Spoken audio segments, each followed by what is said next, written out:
थाना गगा क्षेत्र में कल एक महिला कनिता देवी पत्नी राम लक्ष्मण जो गुहार मेदिया की रहने वाली है, उसके द्वारा थाने पर एक सूचना तहरीर के रूप में दी गई थी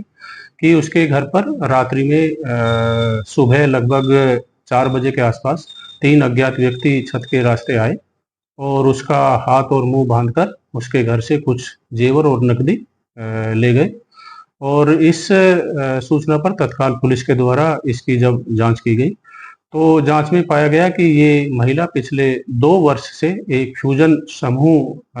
है, उसमें ये काम करती है। इसमें कई और महिलाएं भी समूह के रूप में जुड़ी हुई है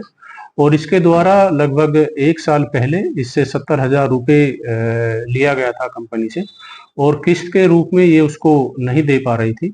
और चूंकि इसके द्वारा बताया गया कि कंपनी का जो नियम है, यदि उसके घर कोई चोरी हो जाती है तो उसकी जो बकाया किस्त कर्ज की है वो कंपनी के द्वारा माफ कर दी जाती है। और इसी सब के चलते इसके द्वारा ये पुलिस को इस तरह की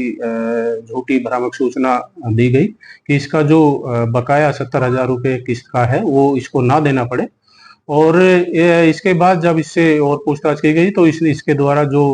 चोरी हुआ जो जेवर था वो इसके द्वारा अपने ही घर से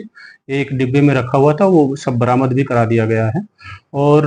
इसके लड़के से भी पूछताछ हुई है और जो वहाँ पे आसपास के लोग थे उनके द्वारा भी इस संबंध में हमारे द्वारा जो जानकारी की गई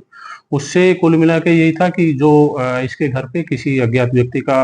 होना आना और जाने का कोई उस तरह का नहीं पाया गया। तो हमें शुरुआत में घटना थोड़ी संदिग्ध लगी और इसी पे हमने जब गहराई से इसकी छानबीन की तो ये सब निष्कर्ष सामने आया।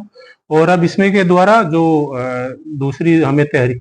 सही आधार पे जो इसके द्वारा बताया गया उसके संबंध में एक लिखित सूचना इसने थाने को उपलब्ध कराई है, जिसमें सारी सूचना इसके द्वारा बताया गया कि कैसे इसने किस वजह से इसके द्वारा ये झूठी सूचना थाना पुलिस को दी गई थी। और इसके द्वारा इसके संबंध में जो इसका बयान है उसकी भी वीडियोग्राफी कराई गई है और इस संबंध में पुलिस जो है अग्रिम कार्रवाई कर